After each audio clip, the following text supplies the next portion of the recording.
Hey everyone. So we recorded this episode one day before Carrie Fisher suffered her major heart attack, and then obviously several days before her untimely passing. Now, I can't exactly remember, but knowing the kind of people we are, I'm sure we made at least one cocaine joke this episode. Obviously, we wouldn't have done this had we known what was about to happen. Carrie Fisher is a treasure, and both Nick and I are fucking pissed that the Reaper decided to target her this holiday season. So, rest in peace, Carrie. Don't do drugs, kids.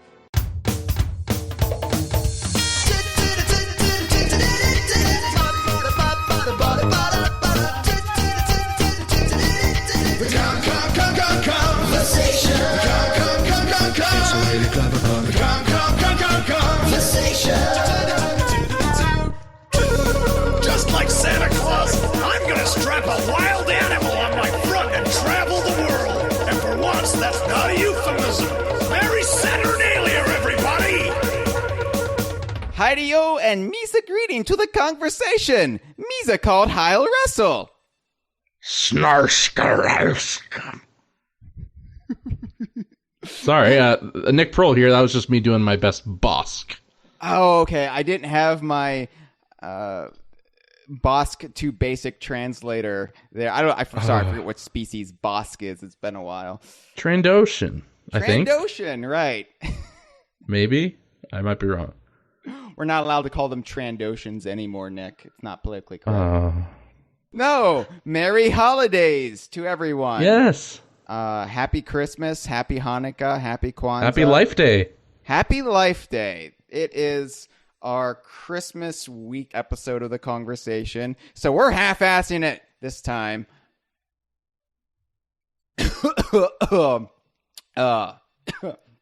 Sorry. We're not even going to edit that out. That's how half-assing it we are.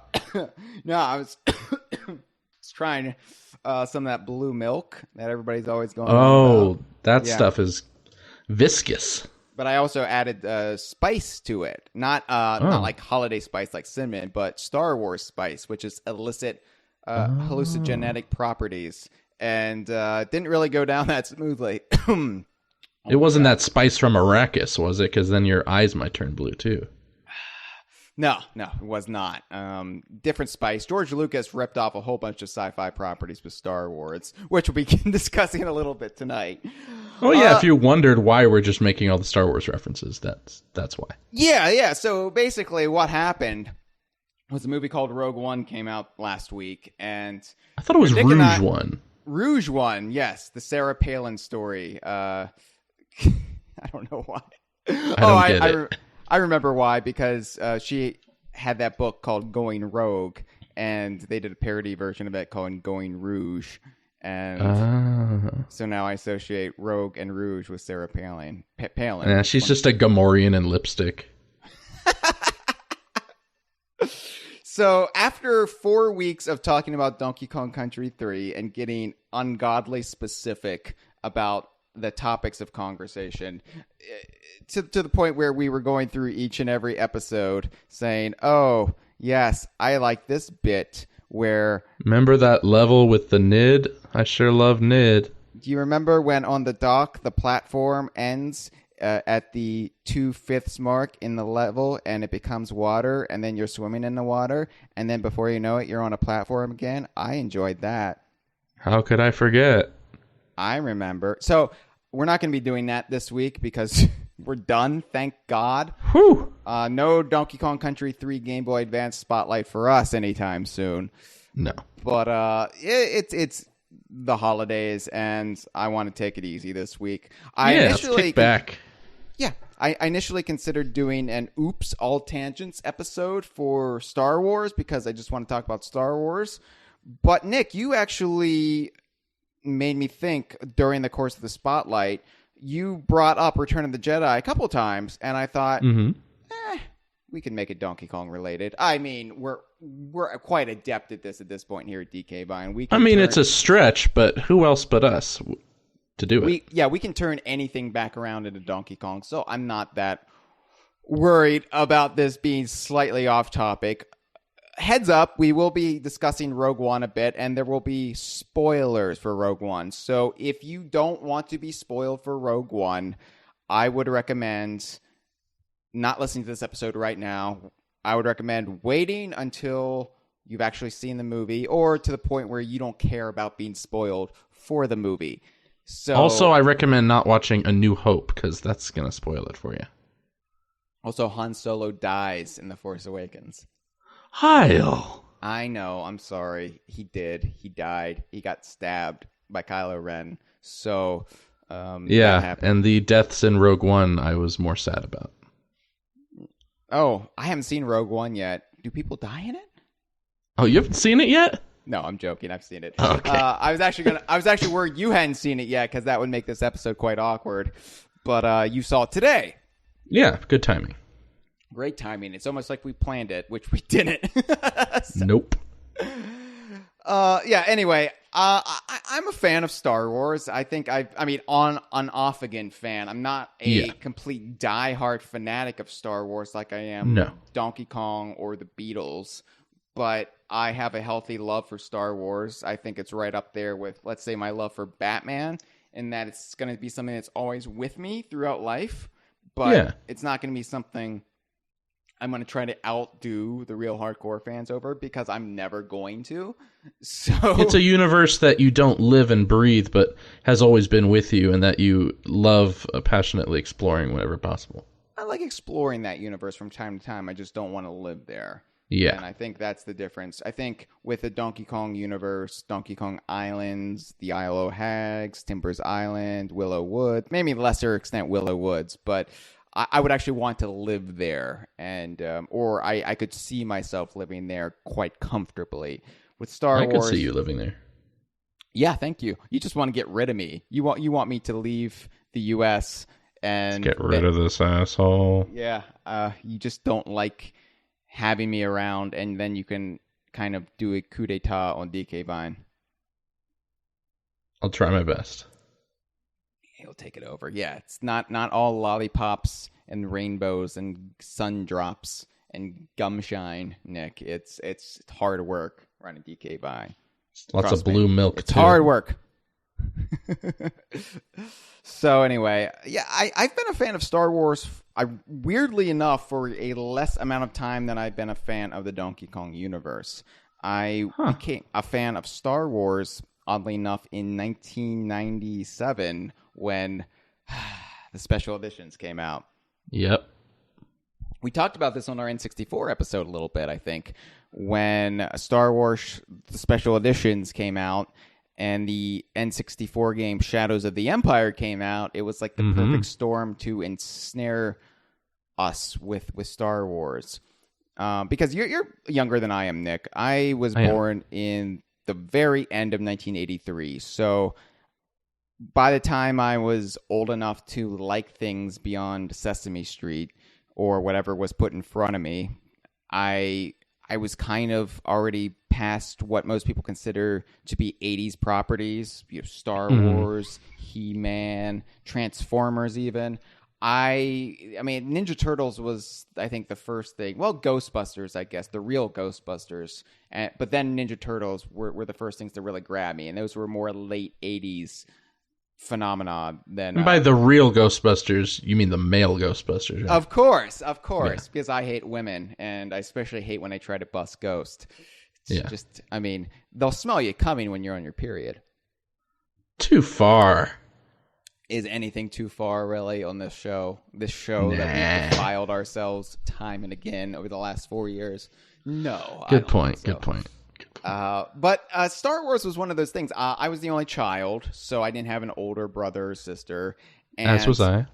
I didn't have anybody to really introduce Star Wars to me. I was born the year Return of the Jedi came out in theaters, but not till the end of the year. So I never really saw it as my kind of thing. It was always this thing that I knew existed, but I was slightly too young for. And by the time I was of an older age, 8 to 10, and people were starting to show me Star Wars, I just couldn't get into it. I thought it was boring. I couldn't just sit down in front of the TV and watch this because, without context, I didn't know what was happening. I was like, wait, they're humans, but they live on another planet. But this takes place a long time ago, and it didn't really make much sense to me. But it had been something as I got older that I realized I needed to give a fair shot, because I thought I would really like it if I could get into it. And the special edition coming out really gave me that chance. As much as I later recognized how shit a lot of the changes were, that's when I hopped on and became a real big Star Wars fan. Right on. I imagine it was a similar situation with you. I mean, you're younger than I am, but my first memories of Star Wars were VHSs of the originals on like a one of those little turnstile shelves at a video store or rental place, and I remember renting I think I saw the third one first, and by third I mean sixth, Return of the Jedi, and I loved that. And I remember renting New Hope, or just Star Wars, or I don't know if it was called New Hope yet, but I fell asleep during that one for some reason. So I thought, like, maybe I don't like Star Wars because the second half of that bored me. But then when the special editions came out, that's kind of when I got back on. And then more than anything, though, I've always been even bigger fan of like the expanded universe, or maybe that's not true. I still feel the original trilogy is the most definitive, pure great Star Wars thing out there. But when I think of Star Wars memories, they're usually attached to playing with the figures with my friends, or different video games, or books, or artwork, or comics and stuff that were in the universe. So that's why I was kind of strangely more open to a lot of things in Rogue One than I was in even The Force Awakens. Yeah, for me, it was Shadows of the Empire. Having a special editions there, like, obviously got me in on the ground floor. Okay, Star Wars, I like it now. But then having Shadows of the Empire to go home to, this is the story that takes place between Empire Strikes Back and Return of the Jedi. And then from there, I got the Del Rey encyclopedia books, the complete guide to characters. Like DK or whatever. Aren't those called DK? Well, there's DK ones, but Del Rey, who has the publishing rights to Star Wars. It just struck me as funny that those books are called DK, and I just thought of that. Wow. Yeah, no, I remember making that connection when they first started appearing in the mid-90s. I was like, oh my god, why isn't there a DK version of the DK books?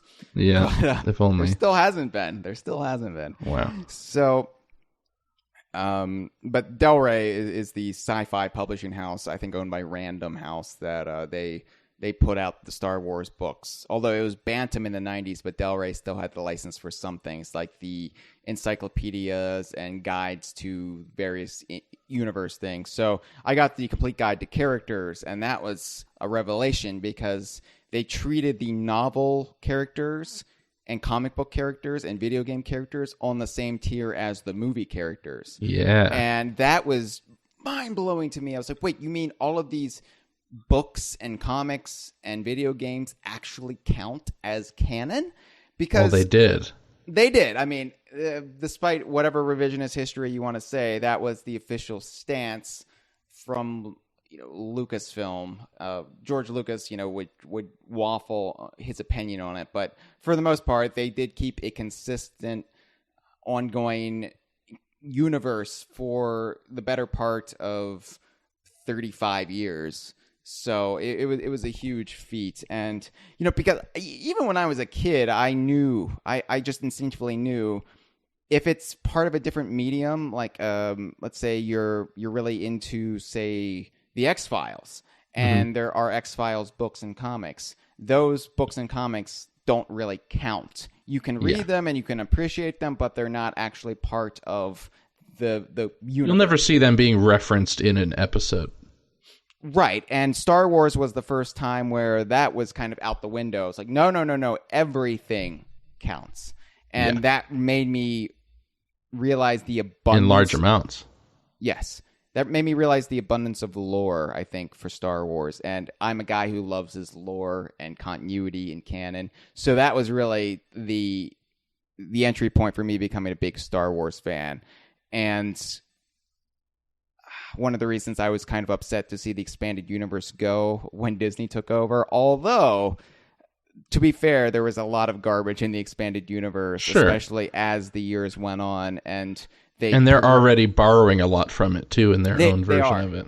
They are, but they progressed the expanded universe to a point they shouldn't have, far beyond the movies, and they got really silly with it to the point where they like destroyed the New Republic and reformed it and destroyed it again, and the Sith came back 3 times over, and it was just okay. You know, you've kind of diminished the story they were telling in the movies. That'd be like having 3 Death Stars. That'd be crazy. Hey, they've only had 2 Death Stars and a Star Killer base, Nick. Oh, right? I'm so sorry. The third one was definitely different. But I think it was a good trade-off, though, having the EU sacrificed on a rock and ritualistically slain to get better Star Wars movies, to get the redemption after the prequels, because let's face it, the prequels for a lot of older fans just completely ruined Star Wars. I still stand by, if you cut Jar Jar out of Phantom Menace, it's still a good time. I think Phantom Menace is the best prequel, and I will argue till I'm blue milk in the face anybody who disagrees with me, because it doesn't feel like a Star Wars movie at times. It's very different. But it feels like a Star Wars movie in doses. It feels different, but it also feels like it's actually a movie. It feels like George Lucas is trying. It feels like he's not just half-assing it. He's actually trying to put some passion into it. And not the complete rejection, but the disappointing reaction he got to the Phantom Menace, I think is what made him basically half-ass it and just try to get by on the last 2. Yeah. Because there's no... I mean, hell, Yoda was still a puppet in Phantom Menace. He was doing a few things right. There was a lot more practical locations. There was a lot of... not innovation, but there was attempts at making a product that exceeded what he had done before. And he failed, but I think there's a lot of integrity in the Phantom Menace. Sure. Jake Lloyd's miscasting and Jar Jar Binks aside, there is stuff to like about that movie. And Attack the prequels Clones are ones I would say to someone new to Star Wars, like, check them out, but only after you've seen the original trilogy, like, and you're so sick of watching that you have nothing else to watch, then check them out. I would actually recommend reading the novelizations just to bypass the horrible presentation, because there are good just ideas chapter upon chapter of like censuses and politics. But I think it reads better than it is conveyed visually. And there's a lot of good ideas in the prequels. They were just terribly executed, and there was terrible direction. So, anyway, but Attack of the Clones is shit, and I'm one of the few who critique the prequels that will say all of Revenge of the Sith was mostly garbage as well. There was a couple good beats in that movie. I like the scene with Palpatine and Anakin while he's watching the sperm ballet or whatever. Really great speech he gives in there. A few other moments that were cool to see, but overall it kind of just feels like I'll give the people what they want, lots of darkness, and I'll make it tie up in a little stupid neat bow that makes no sense. Yeah. I think the darkness was a little bit ridiculous. There was no justification for Anakin to slaughter children at that point. It was ridiculous. Yeah, it was such a fast transition. It was a light switch being flicked. Yeah. It wasn't earned at all, and I still don't really... That's why if you read the novel, from what I hear, they actually do justify what's going on in his head. And if Phantom Menace had started with him being a teenager and started planting seeds in our heads... I mean, there was no seed planted of Anakin having any sort of anger issues or dark side in the first movie, so it's like almost like a waste of a movie in a way. They cut out that moment. There was a moment where he beat up little Greedo, and no way. George Lucas cut it out. Yeah. Really? Yeah. He beat up little Greedo, and that's not a euphemism.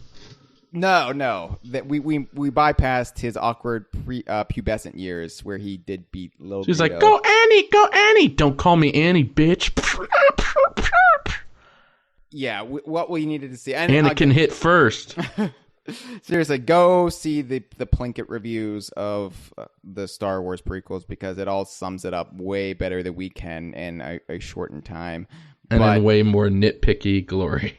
Yeah, Anakin needed to be a Luke's age in Phantom Menace, and we needed to see that evolution that mirrored Luke, except in this time Luke didn't throw down the lightsaber and refuse to fight. He hung on and he fell to the dark side. We needed to see. Why do you think he chose to make Anakin such a young kid, just to get the kids in the seats?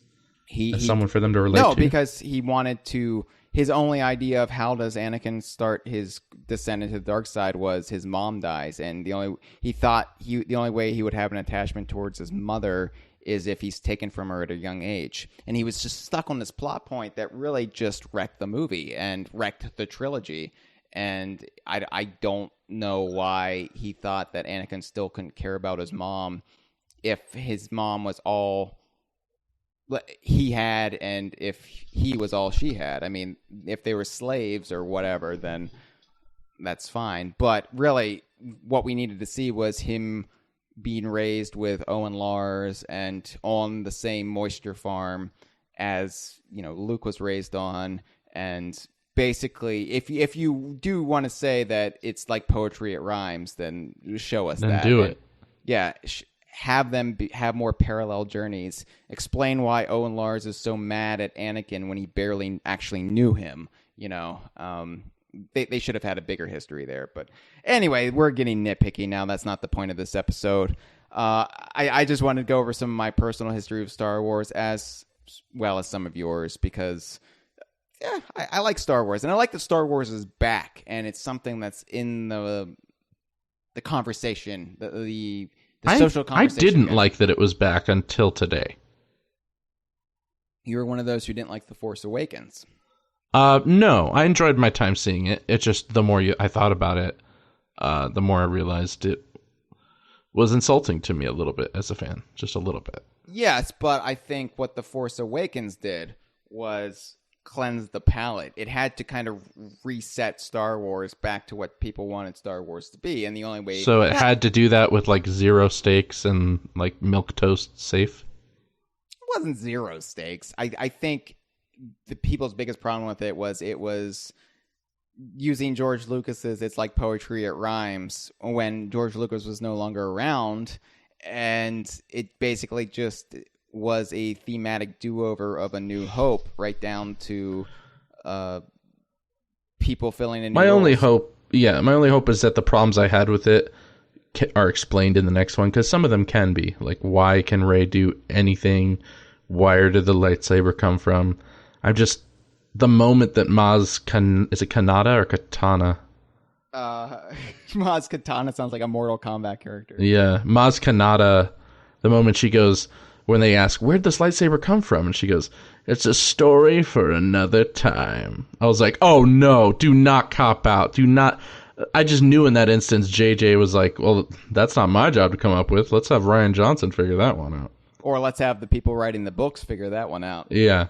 Yeah. So freaking lazy. I think the biggest misstep in that movie for me, and I generally like that movie, I really do, but the characters have charisma. That's the only thing it has going for it.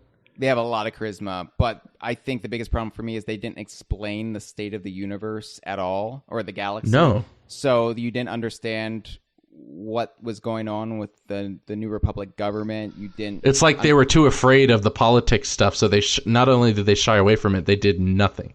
Right, and it wasn't politics that made the prequels bad. It was the way they were portrayed, and the stupid. You can do it in an interesting way. Of course.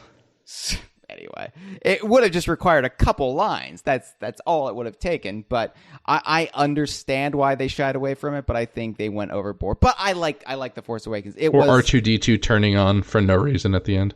Yeah, it was a soft reboot, and I can understand why people are tired of that concept.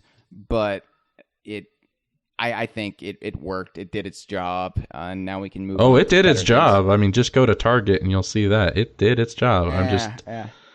I believe in Star Wars. I think you can do better than having the return of Star Wars be just simply better than the prequels, because that's not hard to do. Everyone's like, whoa, it's actually good again. It's like, yeah, it is really good, but it could be great if they simply sat down while writing it and thought, oh, maybe we could have like one line be said here that explains why this happened. It could be a throwaway line. Maz Kanata could have been like, I don't know, like scavenging through the old junkyards of whatever was an old hobby of mine, and that could have been it. Or when R2-D2 turned on, they could have been like, perhaps Luke put in a timed thing for him to turn on or something. You know what I mean? Like, just one line. That's all it took, but they didn't care enough.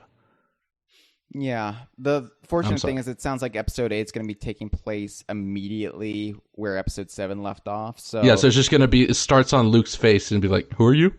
Yeah. No, I'm pretty sure he knows who she is. I know. I'm kidding. This is speculation, but I think it was Luke who abandoned her. So. Oh, yeah, for sure. Why? We don't know, but. Yeah, I've heard some interesting theories, which I won't get into, but which I'm actually okay with. If the more outlandish theories are true, I thought that's actually a cool idea, and I can see people hating it, but it's one I'm like okay I said, with. they can right this ship, and in fact, just like how I felt many of the things Rogue One did, which we haven't talked about yet, which wasn't a perfect movie or anything, but the things it did great enriched the original trilogy for me now when I watch it, like retroactively. So they could now, maybe not retroactively, but whatever the word would be, fix The Force Awakens with what they do in the sequels. That way I can watch Force Awakens and not be bummed out when Maz Kanata says that, because I'll be like, oh, well, I get it. Well, Rogue One actually went to some lengths to redeem a little bit of what we saw in the prequels. Correct. Think, just a little bit. So let's talk about Rogue One. Nick, what did you think about Rogue One? Spoilers, everybody! Spoilers. We're going to be spoiling the movie for you. I didn't catch the whole story. I was furiously masturbating the whole time, but with your little Greedo. No. Yeah, we'll just say that. Who shot first? I mean, this is the first day I saw it. If you had asked me what I thought of Force Awakens, I would have been more positive than I am now. But hell, I'll say it. I loved it. I enjoyed it very much too, and I know there's mixed reaction to it, and I get the mixed reaction. I think you have to be a particular kind of Star Wars nerd to like this movie. I've seen certain reviews that say there's no sense of fun. The characters aren't fleshed out enough. There's no charisma. It's too much like a war movie. And I just can't understand that, because all the stuff you want is what the episodes are for. This is supposed to be a new, fresh, God, I mean, how dare Disney or whatever do something new? Like, it's like people just want, they complain when it's too much like A New Hope. But then if it does something too new, it's like they complain about that too. And this is by no means completely new. There's still tons of cliches and poetry and stuff in it. Yeah, I think for me, what this felt like was an old expanded universe novel. Yes, that's why I loved it. That's what I was saying to my friend the whole time. I was like, this is fucking Shadows of the Empire good. Yeah, it's one of those things where, no, it doesn't feel like Star Wars, but it felt like EU Star Wars to me. It felt like Star Wars to me. I mean, No. You have to do is feel like the universe to feel like Star Wars. Yeah, but my point is, it didn't feel like the movie. Oh, the mainline episodes, yes. But it felt like a certain type of Star Wars that was big when I was getting into Star Wars, which was the novels, and which were always tended to be a little bit darker and a little bit more adult. And not Revenge of the Sith dark, where I'm gonna murder children now, which would be great if that was Anakin's voice before he became Darth Vader. Yeah, basically Richard Nixon. I'm gonna murder children now. I'm Anakin Skywalker. I am not a Sith. I don't know why that was my go-to. I'm going to murder little baby voice. I don't know. It works. It's fitting. So this isn't like faux adult. I felt like it was actually mature because it showed the consequences of war, and it showed that war isn't this like glorious battle where you can be a victorious hero in the end. It's no, you're probably gonna. It showed actual heroes though, the ones who die like for a cause. Yeah, it made me actually kind of angry with Luke and Han and Chewie for not dying. For getting that ceremony at the end of A New Hope. I was like, well, that's great, but you know, the people who really sacrificed are dead. Luke lucked out like hell the fact that Galen Erso just happened to design that little corridor that he could fly in and shoot the button. So if it weren't for that, Luke, we wouldn't know who Luke is. He also lucked out that he had midichlorians in his blood. Yeah, and that he was attracted to his own sister. He got the genetic lottery there, yeah. But also there was a fair share of, you know, winks and nod pandering in this one, but maybe it's just because I love the rest of the movie so much and I'm talking myself into this, but they certainly felt a little less forced.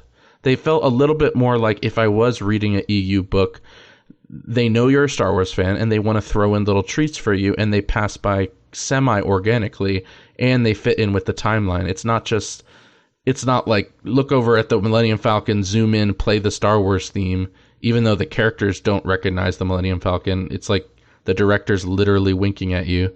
Or Finn accidentally turns on the chess table, zoom in on that. Or he's rummaging through something and then finds the training ball for no reason and then throws it away. Like, it wasn't stupid like that. It was more something like, you know, more detailed stuff.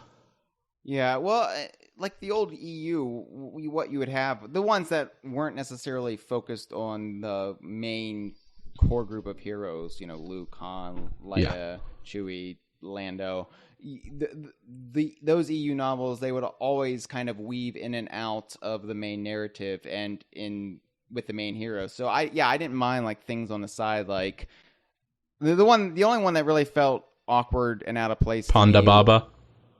I actually didn't mind Ponda Baba and Dr. Evazan, but it was C-3PO and R2-D2. I didn't feel like we needed to see that bit.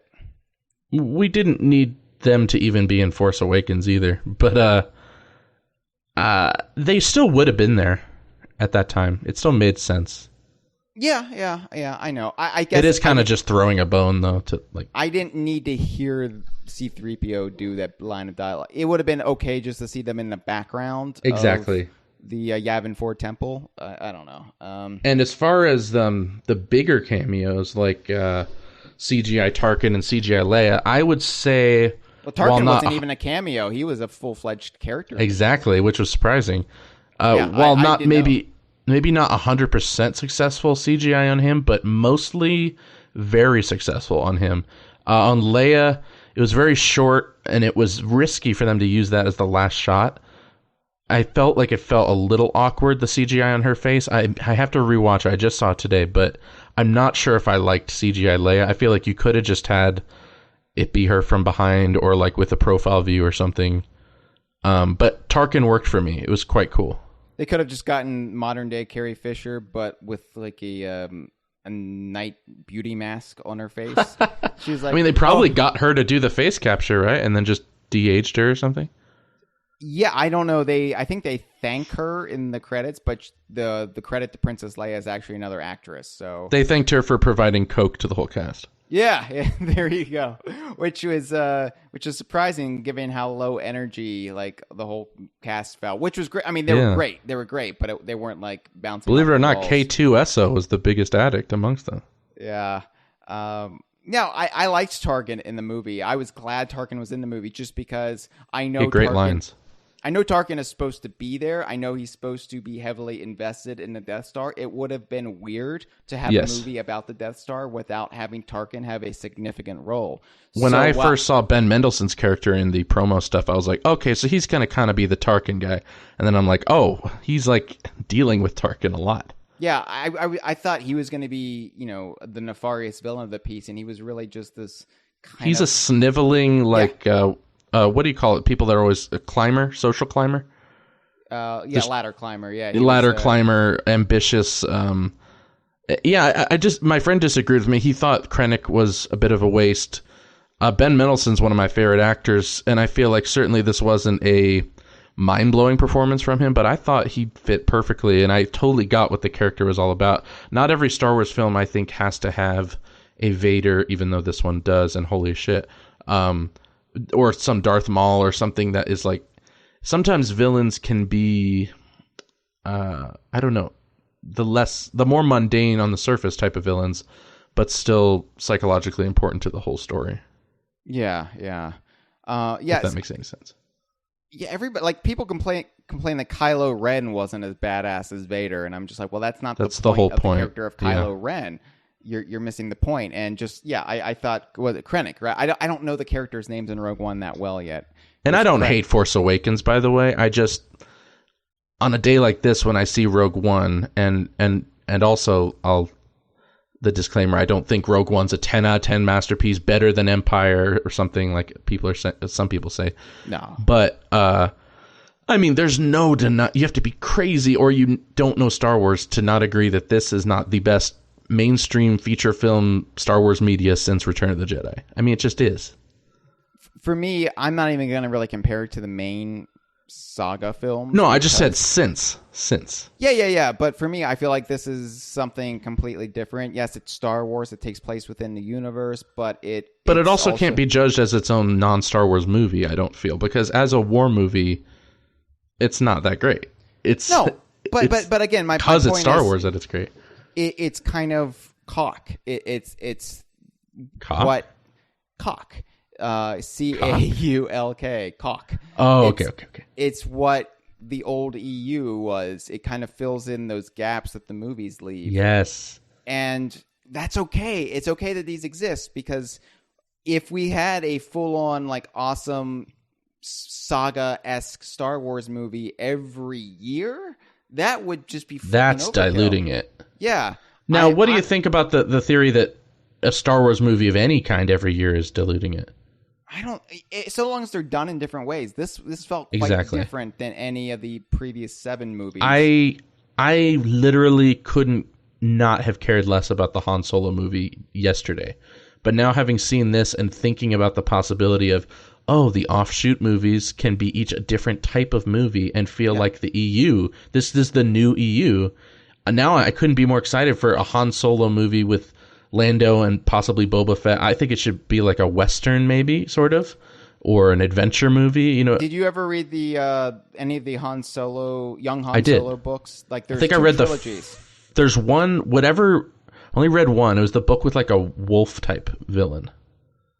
Wolf type villain. I remember. Or on the front cover, there's like a werewolf guy, and it's. The Paradise Snare. That's it. Yeah. Wow, yeah. I haven't heard that name in forever.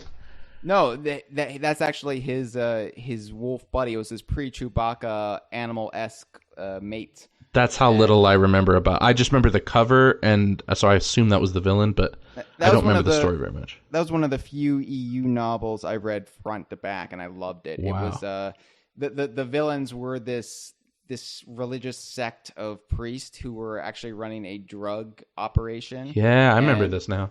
Yeah, and.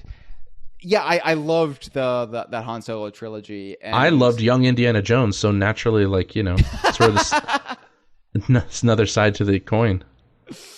Wait, what's so funny? That far. See, the problem with Young Indiana Jones is you try to cast a young Harrison Ford, and it's not Harrison Ford, and you just don't like it. And the cool thing about the novels, the young Harrison Ford novels, was you could imagine Han Solo novels was you could imagine it was a young Harrison Ford. The thing I'm worried about. But the young Indiana Jones novels, I just assumed was a young Harrison Ford too. Oh, okay. You didn't assume it was Sean Patrick Flannery? No, I'm not talking about the show. I'm talking about the novels. I was obsessed with the books. Okay, the show and the movies wasn't great. Some of the movies were good. There was the Peacock's Pearl or something. I don't remember. Jewel of the Peacock. I didn't care for those, but I am worried about trying to cast a young Harrison Ford because I think. That guy's a great actor. I'm looking forward to seeing what he does. Donald Glover as young Lando is pretty brilliant, though. I trust that to be great, and I would rather. I can't vouch for that one. I haven't seen enough of Glover's work, but I'm sure he's great. I would just assume to see a young Lando movie at this point because that would be awesome. But anyway, so yeah, I'm like Rogue One has me really like feeling because I wasn't that excited about Rogue One, and I had to really. I had to just see what they were going to be capable of because let's be honest, Star Wars is not an auteur kind of film series anymore. It is, but it might start to sneak in a bit. Well, it's film series by committee at this point, and it's a committee that's going to be adverse to taking risk after the prequels. So I liked Force Awakens. I really liked Force Awakens, to be honest, but I understood its flaws and why other people didn't like it. It still felt like a J.J. Abrams movie, though. It felt like J.J. Abrams trying to invoke that early Lucas Spielbergian type of movie. And while I highly disliked 2014's Godzilla, Gareth Edwards, I would assume, has fingerprints all over this one, too, because there were a hell of a lot of cool creatures. Yeah, and he Bryan seems to be a monstrous visual. 5 minutes. Yeah. There's actually a pilot who looked like Bryan Cranston, and I had to just be like, "Is that Bryan Cranston?" Because they look like Walter. Yeah, the White. Mustache guy. Yeah. Yeah. He died on set, unfortunately. Yeah. How cool was it to see like the two pilots from A New Hope? Yeah, very cool. I really feel like Force Awakens and Rogue One are both good movies. They're both entirely enjoyable movies you should see. But they're both kind of catering to a different, like how we started this conversation, a different type of Star Wars fan. And neither fan is wrong or right, or the true fan. The things that people love about The Force Awakens are the things that I love about the original trilogy. I'm just at a point in my life, I think, where I'm not going to be able to swallow... Don't make any jokes. Not going to be able to... not going to be able to swallow the caulk of Force Awakens, that trilogy, if it continues to just try to remind us of how great the original trilogy was. To me, and someone like you, it would seem, who loves the EU as a kid, Rogue One gave me that experience that I wanted Force Awakens to be, and that I saw everyone around me having. I mean, people would bring up, remember that part where Finn said this, and everyone laughs or something. I'd be like, yeah, kind of found that cringeworthy. But then, droid, please. Yeah, droid, please. Or like, I would, people always describe like, oh, seeing Force Awakens, I was like a kid again. My mouth was agape and all this stuff. And while I definitely had chills during some parts of Force Awakens and had a great time watching it, I never got lost in it. I was just the whole time thinking, well, okay, that's the beat from A New Hope. That's another. Oh, that's interesting. Oh, they really did that, huh?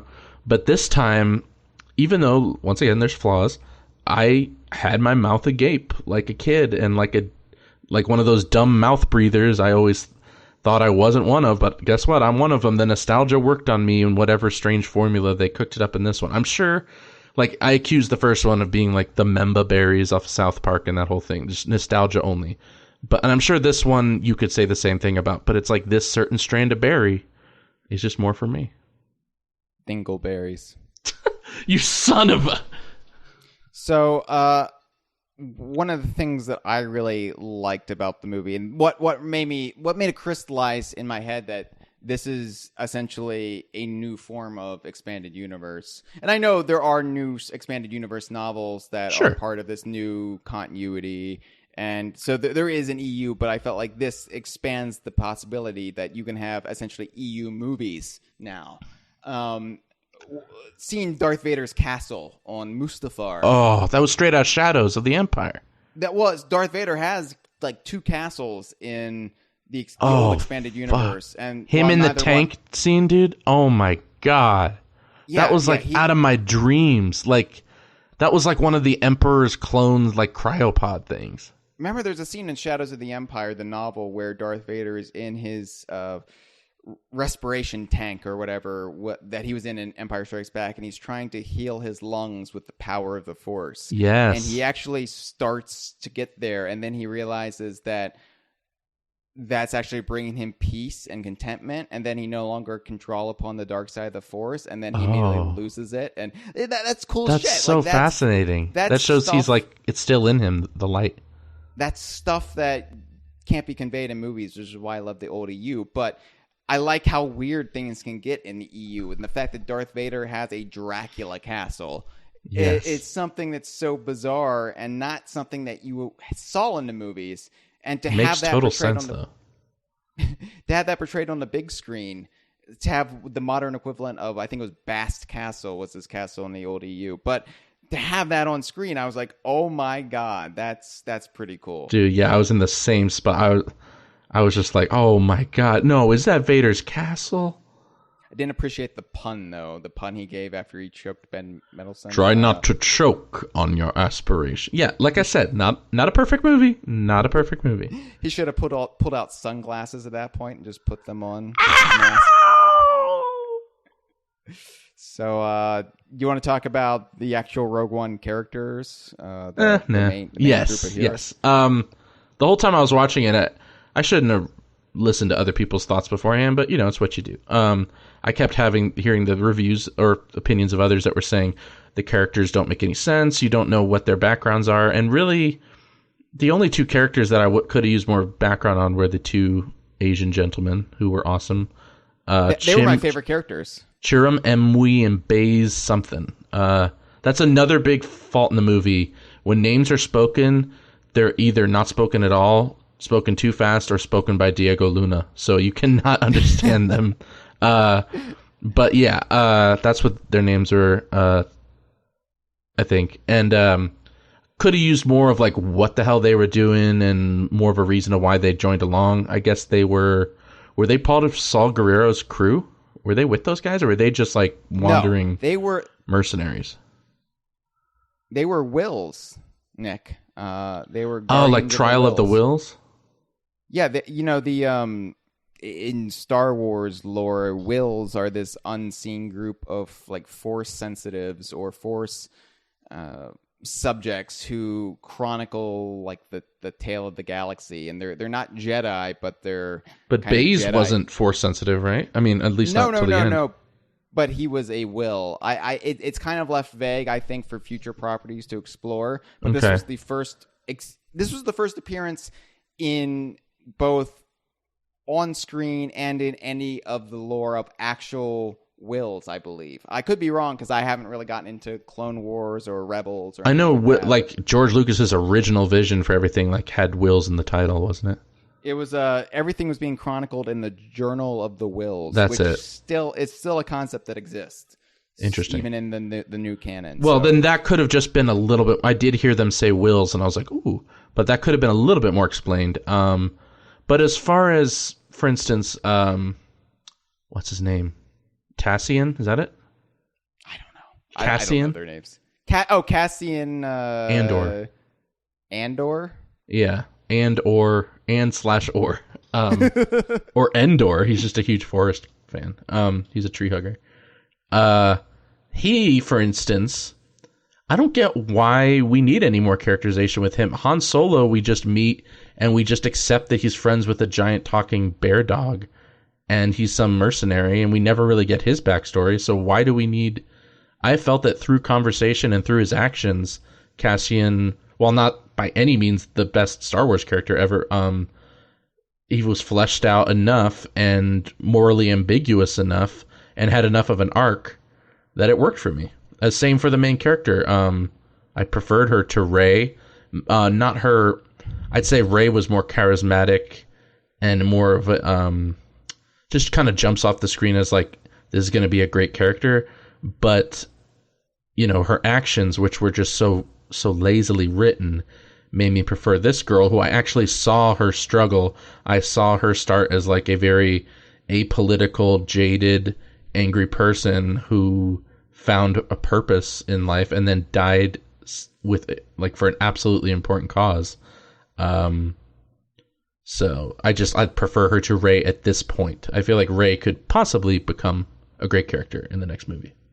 I liked all the characters in this movie. Me too. I understand the criticisms. I understand that no, they're not all as fleshed out as the Force Awakens cast or any.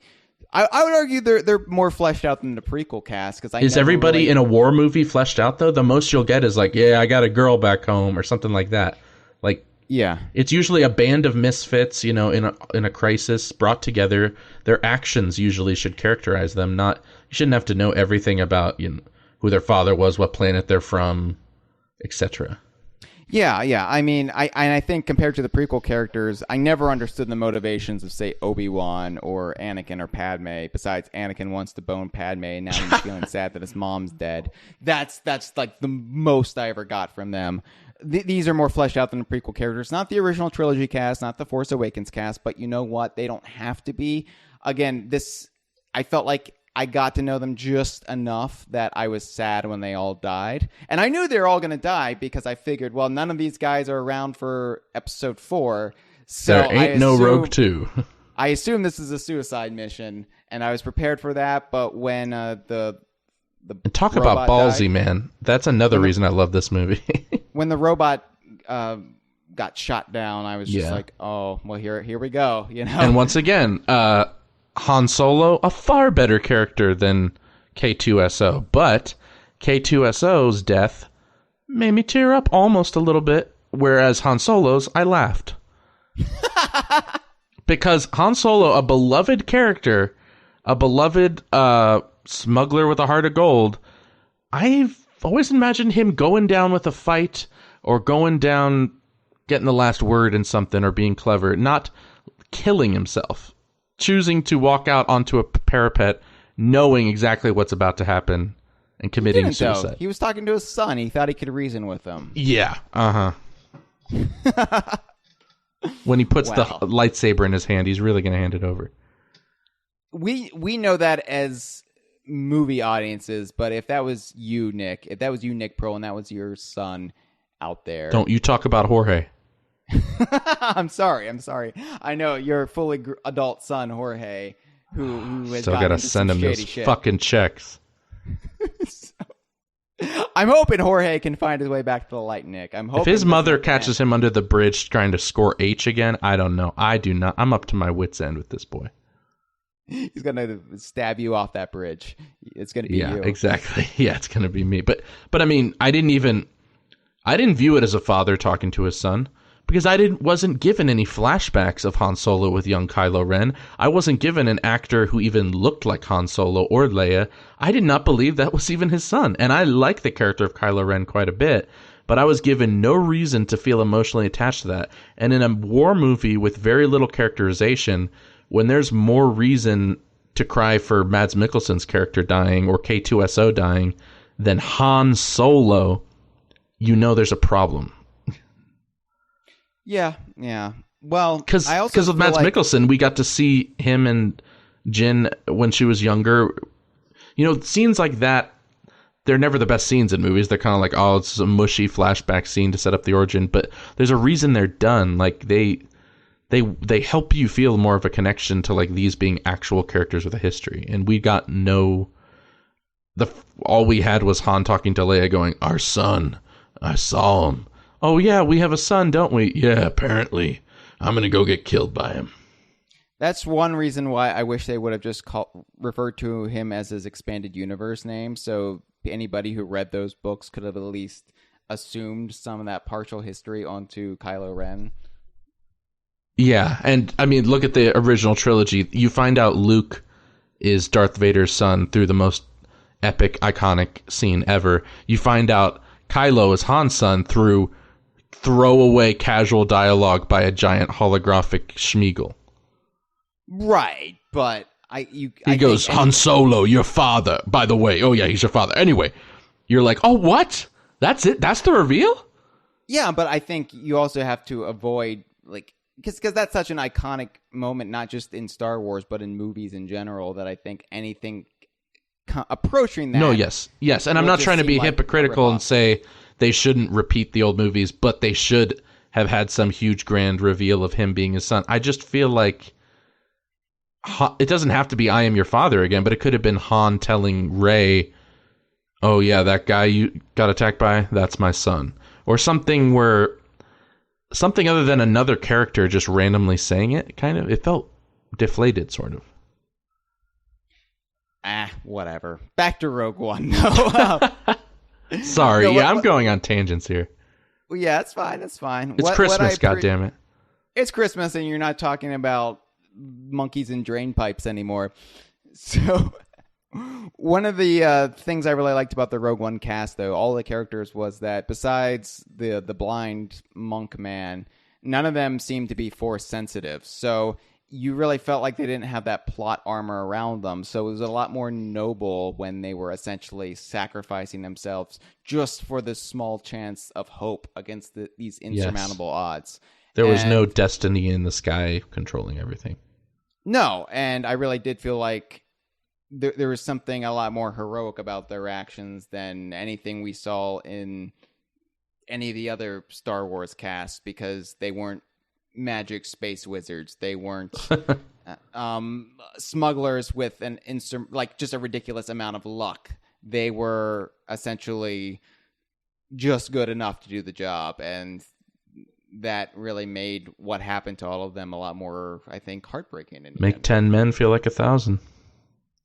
So, if you are a fan of more Star Wars than just the movies themselves, I would definitely recommend Rogue One, because I feel like that's going to tap into something very primal inside of you that's been lost over the years. Yes. If you, the only way you know Star Wars are the 7 movies prior to this, then perhaps some hesitation before you go see it in the theaters. You might not like it, but... And there's nothing wrong with that. There's different types of Star Wars fans, and I'm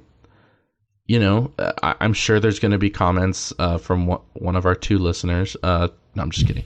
One of our listeners saying... We have 3 now, Nick. Oh, yeah, can't forget Tip Tup Kong. But yeah, one of our listeners saying, Nick's an utter hypocrite. I mean, he thought The Force Awakens was pandering, but he's okay with C-3PO and in Rogue One. Like I said, Rogue One's not perfect either. It's just, sometimes you're more of a peanut butter than a chocolate guy or something. Something clicks for you or lets you see past.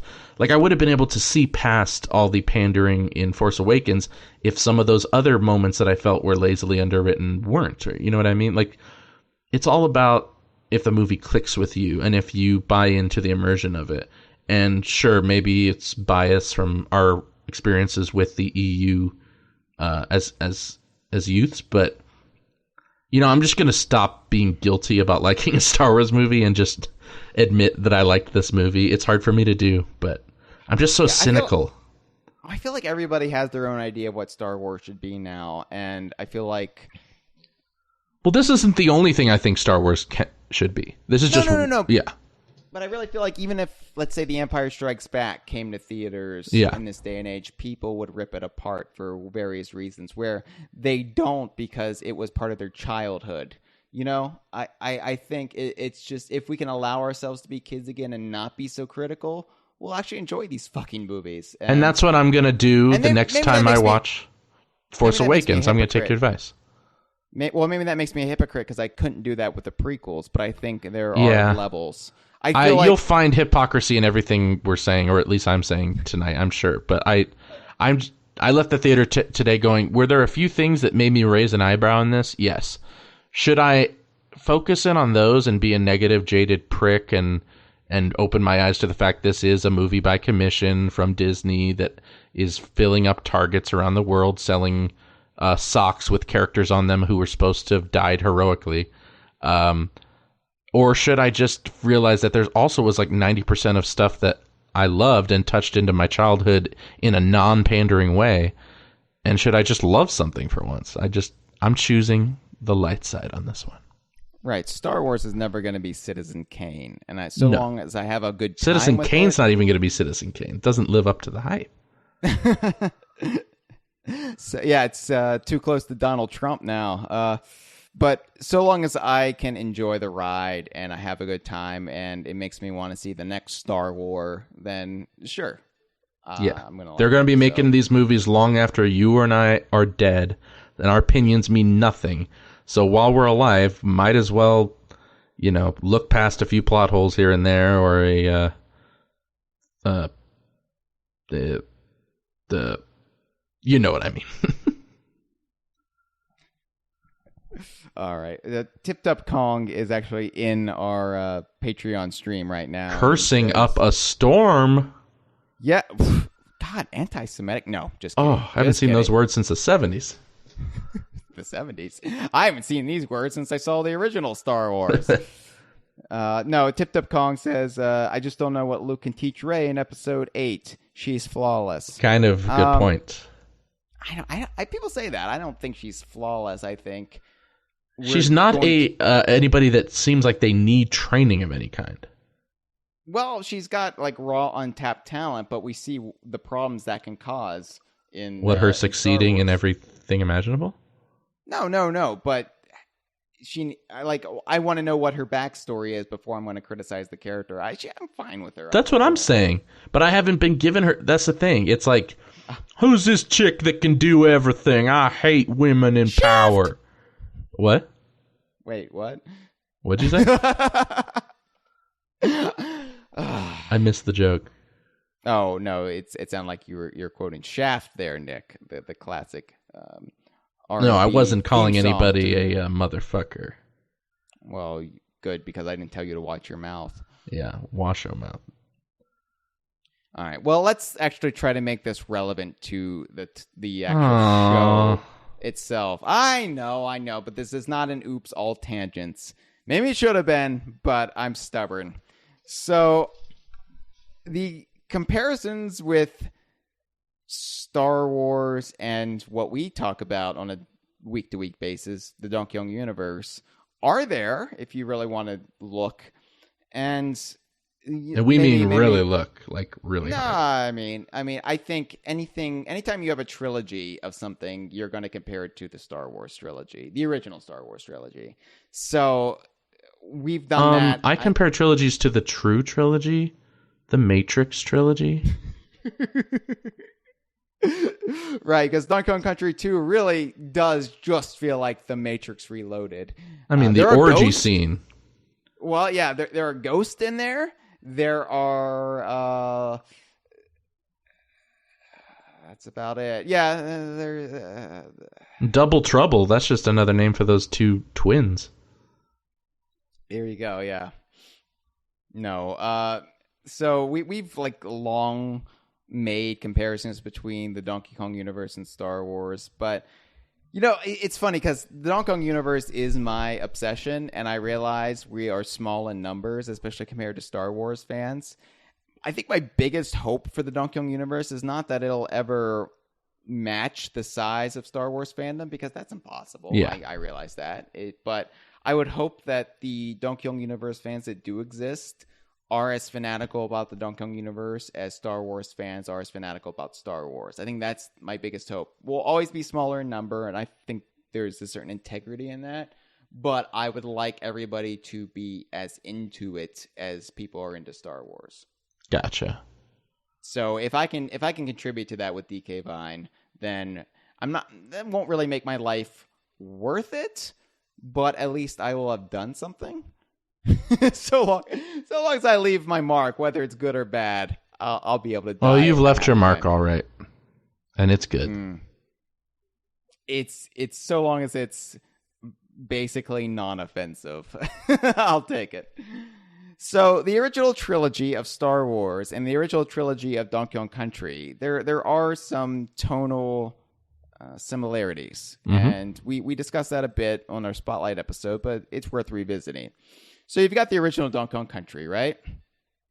You've got the original Star Wars, and which people call A New Hope now. Both are forms of media. Yes, both are products to be consumed, and for the companies to have released them to make money off of. And both now apparently both Disney rides. Well, we can hope it'll be Actually, Universal Studios owns Donkey Kong Country. Yeah. Or will own Donkey Kong Country the Ride, assuming it's Donkey Kong Country the Ride.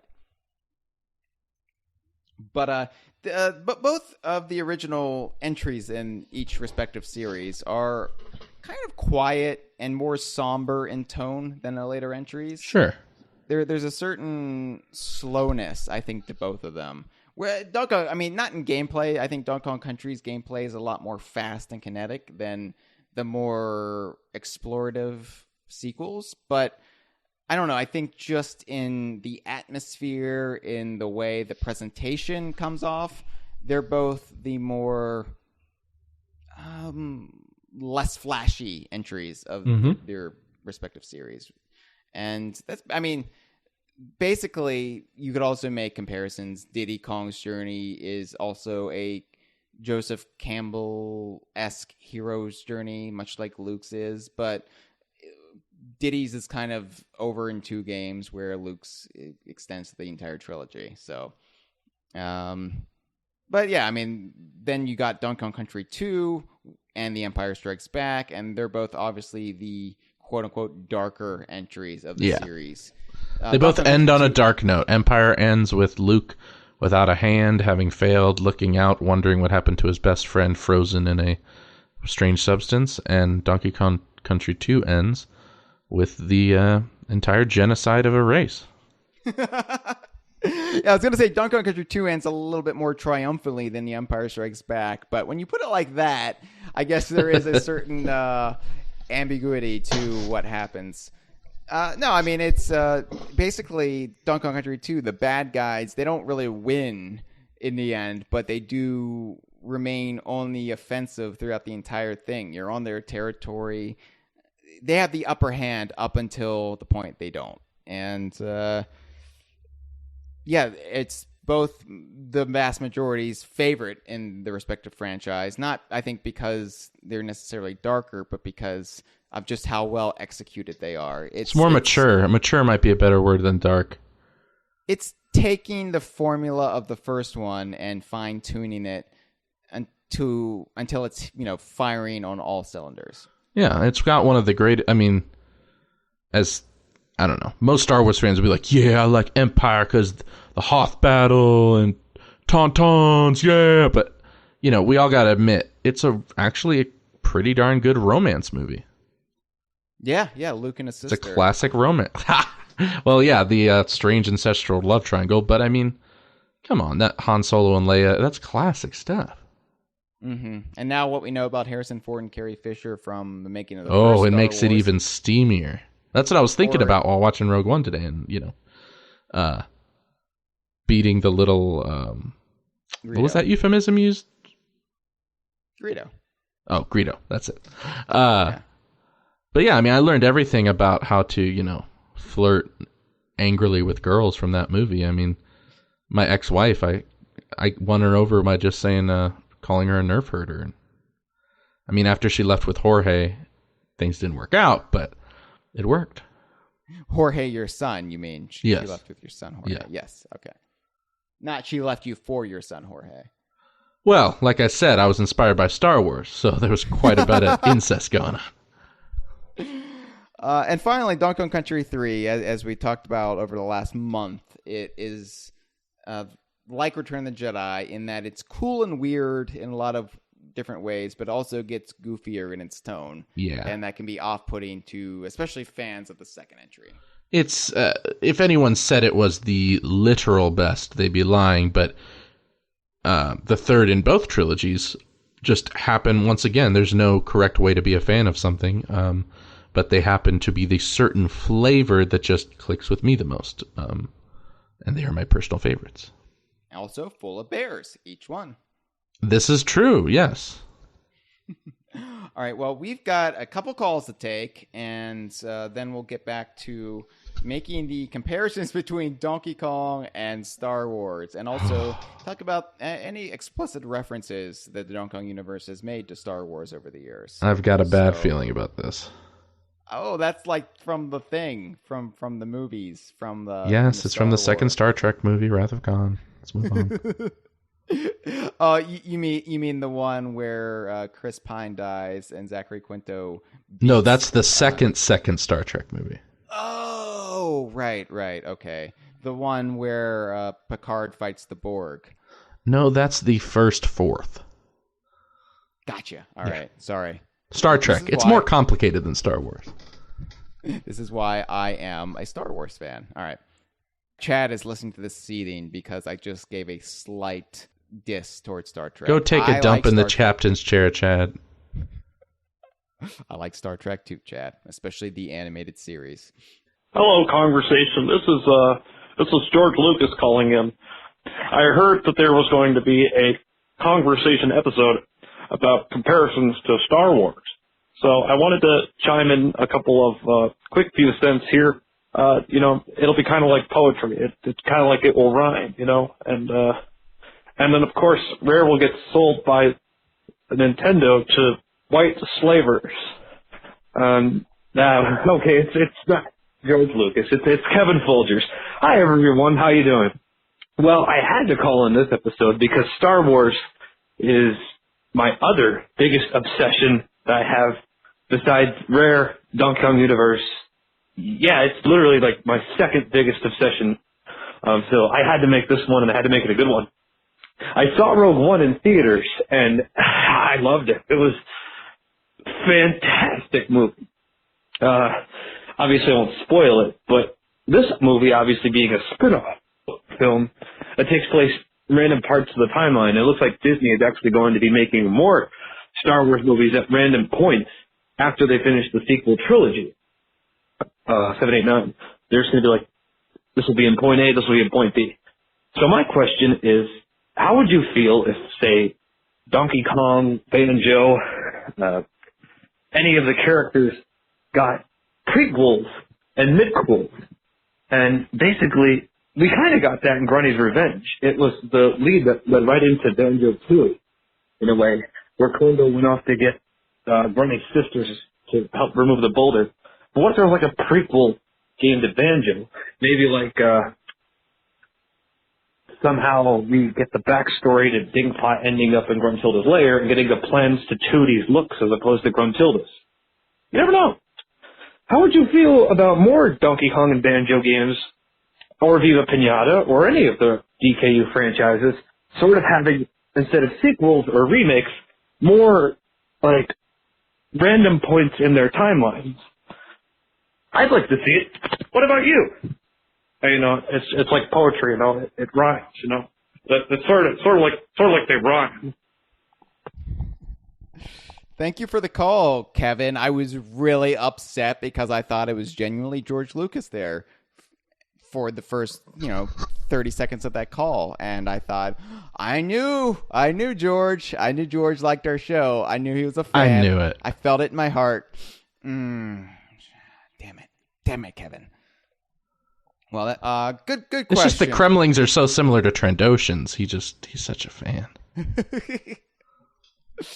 So Nick, what would you like to see as the side stories for the Donkey Kong universe, much like Rogue One? Like, if let's say we had a consistent release schedule for the main entries of each series. If we got a new Donkey Kong Country game every 3 years or so, if we got a new Banjo-Kazooie game, a new Conker game, if it wasn't just a once-in-a-blue moon type occurrence these days, and there was room then for midquels to fill in the gaps, what would you like to see basically flesh out the grand narrative of the Donkey Kong universe? That's simple, actually. I've actually already made one. The Sandial arc, I'm guessing, or Honker's other. Or Honker's, all of those, I would say, happen at the end of our timeline, sort of, or they're the most recent events as far as the comic goes. Okay. The other one would be the Jinx, a little article I wrote for the site about how Wrinkly died. Yes. Now that would take place in modern day times too, but the story it explores of how Wrinkly died, now that would be an interesting midquel. Especially if it goes the way I think it did. Or it could just go the way I think it did, and she just dies like a very mundane illness in her bed, and the whole game is like Donkey Kong has to go out and get medicine for her, and he waits in the pharmacy line. Get Michael Haneke to direct it. We got an award winner on our hands. I would like to see the Crimean War that Brigadier Bazooka Bear talks about in DKC3. Yes, that would be awesome. It'd be like seeing the the war from the Terminator movies. Yeah, or the Clone War. The Clone War is talked about in the original Star Wars trilogy. Yeah, and neither of which the examples paid off. But I guess I would like to see stories about Cranky in his youth. He's considered a big hero on Donkey Kong Island, or at least in his own mind. It'd be interesting if that there was more stories to tell besides of what went down with Mario and Stanley. Yeah. I guess I would like to see some of the more ancient history, kind of Knights of the Old Republic type era for Donkey Kong, where maybe how the Kongs overthrew the Kremlins from their island and how the Kong society was formed. Maybe bring the Tiki Tak tribe into that. I think I'd like to see a sort of like, that movie coming out, The Founder? No.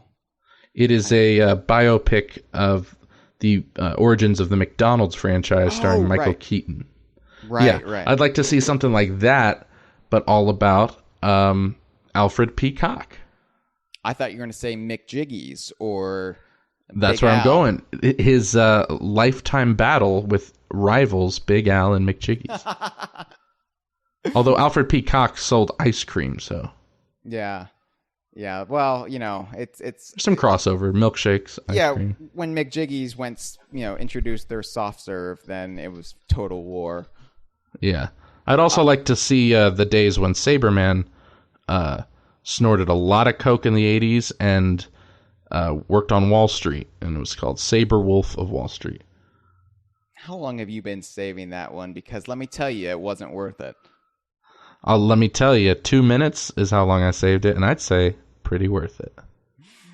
The Milk Wars from Conquer. I would love to see the Milk Wars play out. Because you've got... I think I rented that at a hotel one time.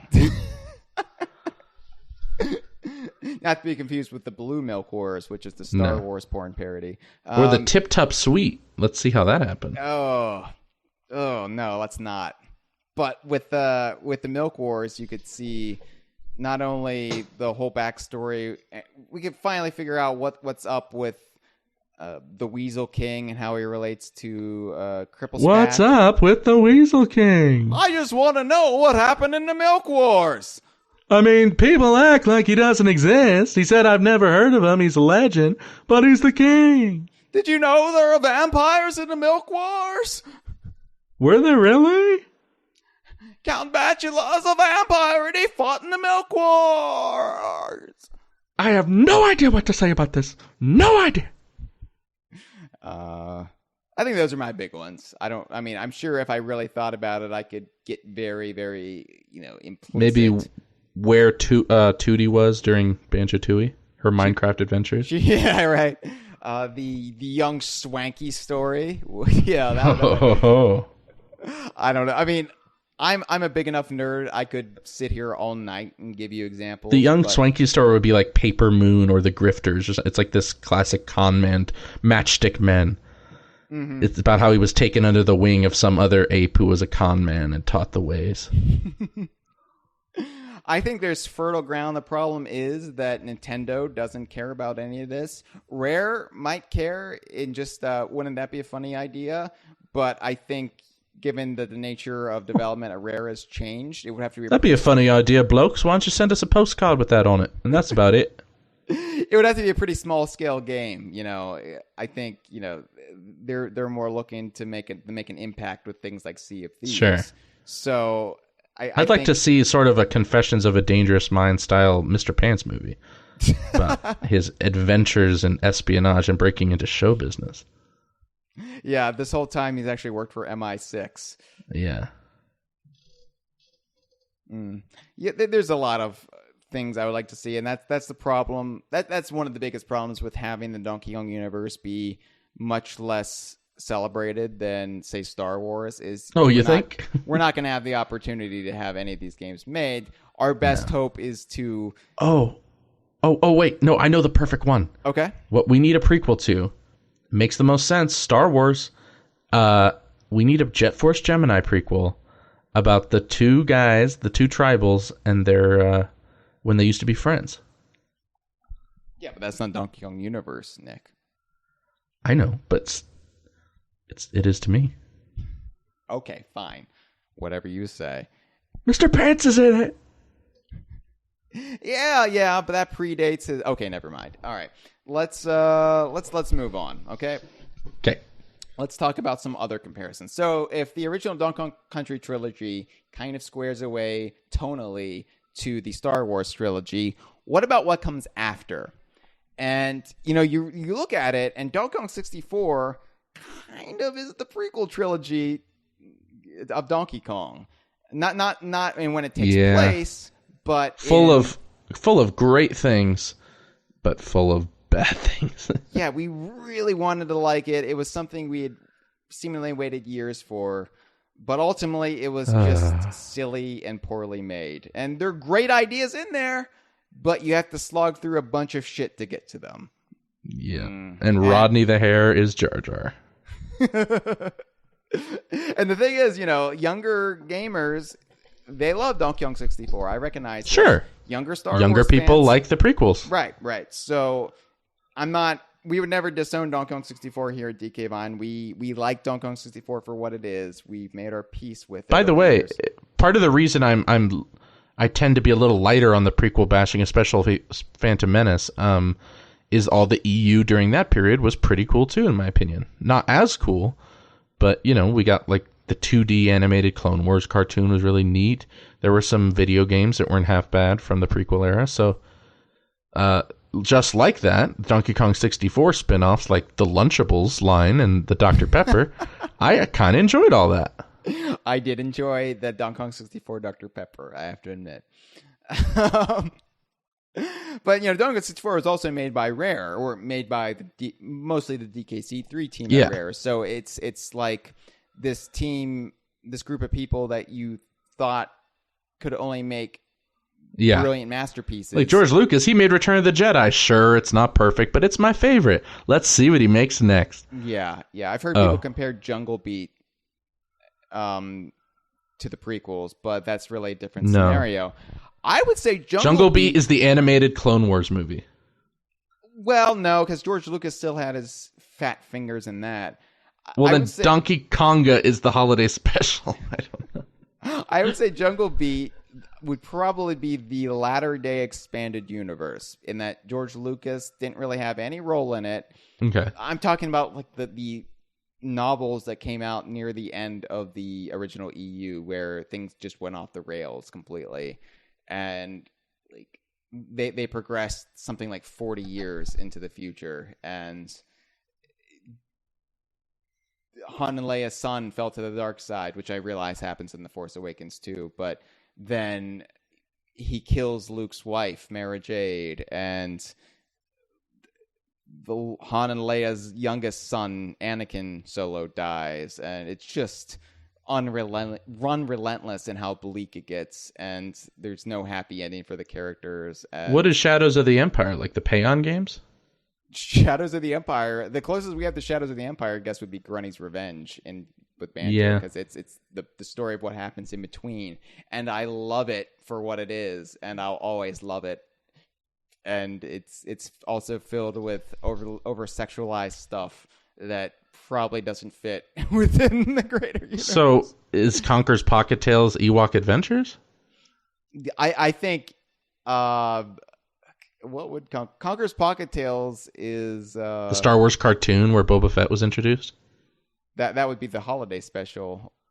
Oh, that's where he was introduced? Yeah, the animated segment in the holiday special. I thought he was introduced on like a separate animated thing. No, there's an animated segment in the holiday special, and that's where Boba Fett was introduced. Oh, okay. Yeah. No, I mean, obviously you can't make full analogies with every game. Conker's Pocket Tales, I don't even know. It's this weird little slice of Conker before the Conker universe is really set. It's A New Hope before it was called The New Hope. It's the novelization of A New Hope, or it's the Star Wars, George Lucas's rough draft for A New Hope. So, it's Blue Harvest. And then of course we've got Donkey Kong Country Returns being The Force Awakens. It's a soft reboot that gets back to basics. Perfect analogy. It's hell of a lot of fun, but treads no new ground. Yeah, it's a bit too much of a soft reboot, and That's why I hope episode 8 is Tropical Freeze. Yeah. Although, it would be great if Retro could give us a little bit more homages a la The Force Awakens, like Finn picking up the training ball. I need a little bit of that in my Donkey Kong Country, Nick. I'm sorry, but they filled it with him picking up the training ball was cancer. I hated that. It was literally him holding a giant tumor. Yes. I love the retro games, but they're filled with references to the arcade games and even Mario. And it makes more sense in those. That's fine. But just no picking up the training ball. No Raptors, please. No Raptors. I think the gramophone is the closest we got to just an explicit reference to the old country games. Except that was hidden. Yeah, but I need a little bit more references, please, Retro or Monster. Lisa, may I have some more? Yeah, I just need more. I need more animal buddies. I need more returning characters. I need more winks to the series and you reference King of Kong in Donkey Kong Country Returns, but you can't reference fucking Donkey Kong Land. Come on. Now this is an interesting thing. I mean, it's obvious and probably should not be tangented upon, if that's a verb. Are winks and nods and pandering more acceptable in video games than in a movie? Yeah, I think so. Definitely so. Okay, well that's all. Let's move on. Video games are interactive, and you can take as much time with them as you want, assuming it's not not on a timed run like in Super Mario games. You're not wasting any time putting in a reference. Yeah. It doesn't detract from the narrative in any way. It's not like the movie just stopping to say, "Hey, look at this! Look at this!" But that's why I prefer. I don't understand this new thing of, I don't know. The Marvel movies do it too, where they'll just mention someone's name in a long list of names. You'll be like, "Oh, did he just say? I think he just said." Or in Star Wars, where it's like, "Let's go use this ship instead." Dun dun dun dun dun dun dun dun. Why can't it just be cool Easter eggs like in the background where you have to pause and you go, oh, look at that. There's the training ball sitting in the back of the Millennium Falcon. Now that's an attention to detail. It's I would compare it to donating to charity unanonymously. Now hear me out. So J.J. Abrams does something awesome, like coming up with the idea of, or maybe it was Lawrence Kasdan or somebody else, but coming up with the idea of, let's have the training ball still be in the Millennium Falcon. Yeah, that'd be really cool. People will love that. But they can't just do it anonymously. They can't just put it in the background for the true fans to find. They have to be screaming it from a mountaintop. They have to make a Facebook post about it. They have to dedicate a whole shot to him picking it up and doing a Three Stooges take at it. That is someone who's like, hey guys, guess who just donated to the greatest charity on earth? It's just, it seems more just selfish. I agree.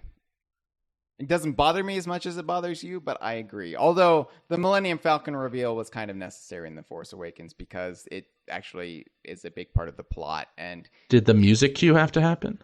I mean, it is the direct sequel to Return of the Jedi, so it's not like it's just an Easter egg in the background like it was in, the Millennium Falcon was in Revenge of the Sith. It was flying around on Coruscant. E.T. was in Phantom Menace. Yeah. Yeah, I know that. And but unfortunately, E.T. does not work as part of being... The movie E.T. doesn't work as part of being in the Star Wars universe because... Hey, I have my theories, all right? But, I mean, there's the kid dressed as Yoda, and doesn't Elliot have Star Wars toys? Not my old friend Elliot, but Elliot, the E.T. character. Doesn't he have Star Wars toys? So how does that work? I think all the E.T. Atari 2600 cartridges were actually buried in Tatooine. All right, let's move on. We have special editions in the Donkey Kong universe. No, we do not. We do. No, we do. I'm Jerry Seinfeld again, and I'm saying we've got special editions. Well then, prove it, Jerry. Prove it. The Game Boy Advance remakes of Donkey Kong Country 1, 2, and 3. Oh yeah, and also, right. I mean, you've got the Xbox Live Arcade versions of Banjo-Kazooie and Tooie. Got Conquer Live and Reloaded. special editions of most of the games, and there's different ways to approach each one. You can say how they exist in universe, like Live and Reloaded, we've said, is Conker just reminiscing from 2005 on his adventure in 2001, much like Bad Fur Day was him reminiscing on something that just happened to him. Yeah. We've said that Kazooie and Tooie Live and Reloaded, which you can also get in Rare Replay, since they reference nuts and bolts in the dialogue of those games, it's probably Log making them replay those adventures, like sending them back in time. We've said Donkey Kong Country Game Boy Advance trilogy is just something that happened concurrently with the Super Nintendo version, and both versions are equally valid. They just show things that are not immediately obvious in each respective version. And the Super Nintendo version will always take precedence, but we shouldn't discount the Game Boy Advance things either. Like those ostrich races clearly happened. So, we approach them differently than Star Wars approaches the special editions, which is the most recent version or cut of the movie is the canonical version, and everything else is discarded. Like we don't have a situation where Hayden Christensen replaces Sebastian Shaw, and now Sebastian Shaw was never a Force ghost. No, we celebrate both in the canon. So we are a lot more all-encompassing. And to be fair, Nintendo doesn't make one version unavailable once one version becomes available. So that'd be like if we had a prequel about Wrinkly in her teen years, and then suddenly that new Wrinkly model replaces the ghost Wrinkly in DK64. Or it'd be like if Teenage Tiny Kong replaced original Tiny Kong in Donkey Kong 64. I'm sorry, Teenage what? Teenage Tiny Kong. Teenage who? Tiny Kong. I've never heard of a teenage version of Tiny Kong. That would be disgusting. Oh, you're doing shtick right now. I got you, Nick. It's the holidays and I'm slowing down, but I'm on you. I know what you're doing. You're on me, huh? It is the holidays. I had to see a little Greedo for myself. Wink. You saw the mistletoe and you got the U-log out. Sorry about the mess. Oh, that was a good one. So anyway, yeah, we've got special editions, but we're a lot more embracing of both the old and the new. And I hate the fact that there's a difference here. We can still play the old ones whenever we want. Like, I'm even fine with saying, okay, the special editions are the canon versions, but just make the old ones available. Because I'm sorry, but it works better when Sebastian Shaw is the Force Ghost. And I don't mind a lot of the changes in the special editions. Like, they work for me as canon, but some of them are so The special edition scenes were damn cool and totally fine for the year they existed before becoming outdated. Yeah. That's about it. So I think he should really update them every year. I'm fine with most of the 97 special edition changes. I think the one that bothers me the most is Han shooting first and Luke screaming when he jumps down the best spin air shaft. And that scene with Jabba. It was poorly done in retrospect, but it looked cool. Han my boogie. But the 2004 changes... The most terrible one was what he did to Jedi even more, which was the Force. Jedi rocks, yeah. Rah rah chicka rigga rah rah chicka roo rah rah rah rah ba ba ba ba ba ba ba chicka da da da da. Okay, I'll stop there. No, I wanted to see how much you knew off the top of your head.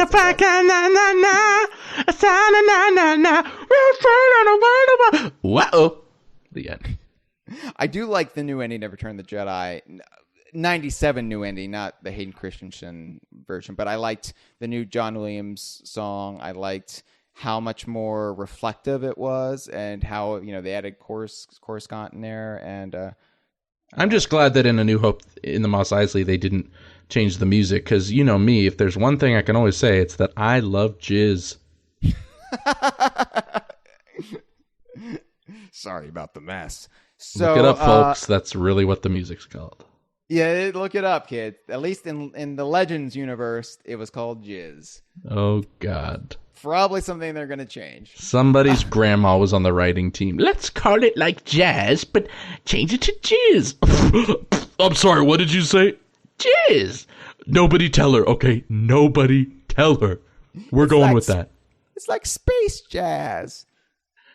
All right, Granny Applecore. We're going with it, but nobody tell her. I call it jizz because one time I was in a jazz club in the 1920s and I got covered. They covered one of your songs like an old standard. No. I was in the middle of a circle and...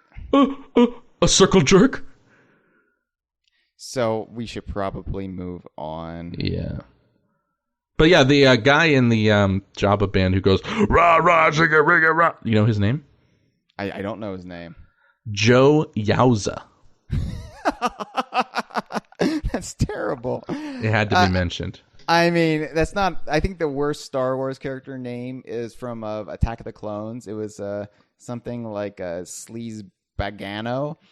Who is that, the Death Sticks guy? Death Sticks guy, yeah. Yeah, I thought so. It's like, it was like Evan Sleaze Bagano. And I'm just like, fuck off, George Lucas. Fuck you. That's like unobtainium bullshit. Yeah.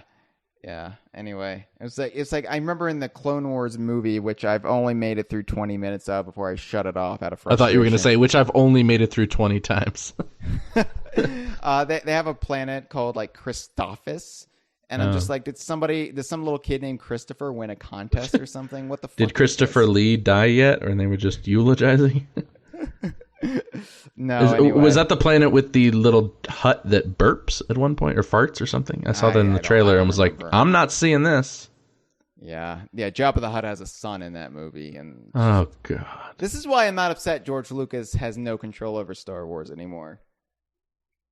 But yeah, our special editions, they just add to our canon. They don't take away anything. So we got the brilliant racing ostriches like Minogue and Rapido, and we also got confirmation of where Candy Kong was in Donkey Kong Country 2. It's the red light district. Sometimes they detract. Is that what we're calling Swanky side or Swanky's bonus bonanza now? Yeah, some shady shit went in the bonus bonanza, but Red Balloon District. We won't know that until the young Swanky Kong story. Oh.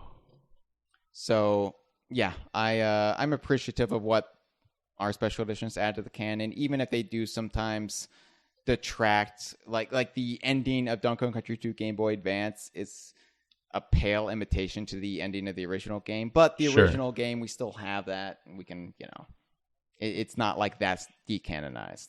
Maybe in the future we'll get a special edition of Rogue One, and the ending, they'll make her face a little better. I don't know, but one can hope. And finally, I was thinking about this. What would be the straight up equivalent of just the expanded universe in general for the Donkey Kong universe? And we don't really have that because, DKU Comics. In your dreams. I had to. The Donkey Kong Country cartoon we fully recognize as non-canon. It just doesn't work. But I think... It just doesn't work. Not on any level. It's just a nightmare. Not as a show, not as canon, not as a piece of media. The Viva Pinata cartoon, I think, on the other side of the coin, is actually the closest thing we have to expanded universe, because it was... Is that the one they took the theme song from and shoehorned it into the actual game? Well, yeah, and Rare oversaw some aspects of the Viva Pinata cartoon, so much so that... When I turned on that game and that theme started, I was so excited to finally play this game, this Rare game I never had a chance to play, and then I saw that and I was like, oh no. Oh no. No. But then once I played the game, I was like, oh, this game's nothing like that. The pinatas don't even talk. Yeah, but Rare did oversee the Pinata cartoon, and their logo is on the DVD releases for it. But that doesn't make it not good. No, I'm not saying not good. I'm not saying the quality has to be good, but I'm saying they took aspects of it and then worked it back into the video games, much like George Lucas would take aspects of the EU and work it into the movies. And there is a certain level of oversight there, and they made a Viva Pinata game that was, implicitly modeled after the cartoon. So, you know what? I would say the cartoon is loose canon. Sure, why not? It's EU. I mean, they all act like completely different entities than they do on the game, but... Yeah, it takes place on another side of the island, though. Like, they go out of their way to explain some of this. So, do they explain, like, how to safely interact with people online in the show? I don't know. I don't know. Do you remember that? Yeah. But maybe they have... I've never actually seen the cartoon. Me neither. So I can't judge it. I have the DVDs up here, but wow. I'm waiting to watch them. Till the proper time when no one's around. Draw the curtains, lock the door, light a few candles. So maybe they have life lessons at the end of every episode, like they did in 80s cartoons. Don't talk to strangers. It's the G.I. Joe way. And knowing is half of being a piñata.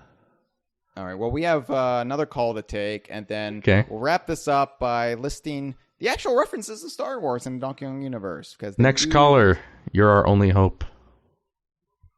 I hope it is Obi-Wan Kenobi, and by that I mean Alec Guinness, and that he faked his death, and he's actually been living in the desert for the last 20 years. Oh, the lady killer himself. Let's hear. Star Wars, huh? Is that what you're talking about today? Star Wars? Star Wars? Well, Star Wars in the DKU, which is, wow. Star Wars. Well, here's what I have to say about Star Wars in the DKU. Obviously, Star Wars is one of the worst... Okay, I won't get into it right now. Star Wars in the DKU. Well, I'm just curious. Has there ever been a Star Wars game that you wish was DKU? I don't care how, just if it was DKU. Like Lego Star Wars, like DKU, if you think about it, nah. Something, I don't know. Star Wars. Here's the thing. Star Wars is ruining Disneyland, Disney's Hollywood Studios, and Disneyland Paris. Star Wars is the bane of my existence. Though, I have to say, I hate Guardians of the Galaxy more because that is objectively the worst thing. But Star Wars, I'm really upset.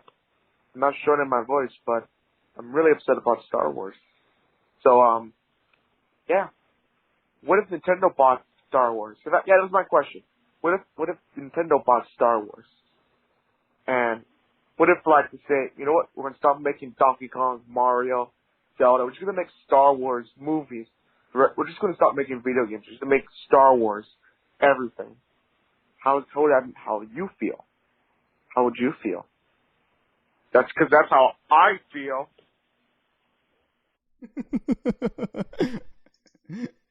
A very bitter Mamechi here on Mamechi, Christmas. Nothing but Mamechi.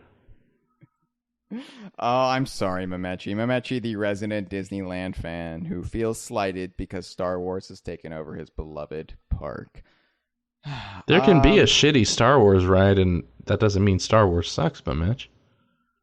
No, yeah, but it's like us and Metroid fan, like the Metroid fan base. We're a little bitter towards Metroid still and its fan base because of how they reacted towards Tropical Freeze. I mean you mean in the radicals? Yeah, I mean, I'm just saying we the royal we, a general sense, right? There's still that kind of hostility between the two fan bases because of what happened around the time of Tropical Freeze's release. Gotcha. And so things like that can color your perspective of other things. So same as is the Boba Fett of the Star Wars universe. Which he's a bounty hunter. True, yeah. And I wish he was stuck in a Sarlacc pit. Hell no! Then we could have all the Donkey Kong games. To your point, Mamechi, if I could put myself in your shoes and imagine what would it be like if all of a sudden, instead of Donkey Kong, we got nothing but Star Wars. Well, that would suck, but, we kind of experience a little bit of that even with Nintendo, because there's no guarantee we're ever going to get a Donkey Kong game again. Nintendo I'm for the not last few hoping years, for one. I mean, I'm hoping for one, but I'm not holding my breath. I mean, I was going to say, you're not hoping for one. What the fuck, Nick? hell no. What the I've had my fill. I think 5 is good enough, and we're done. We're done. Let it die. Good game. I don't know why I immediately recast you as this mountain man. That's how you view me, Hyle. You view me as a spice farmer out here in Arizona, just desert under my 2 suns here in Tucson. You mean a moisture farmer? Yeah, whatever. I guess I'm not a Star Wars fan. You farm that moisture from your little Greedo. Oh dear Lord!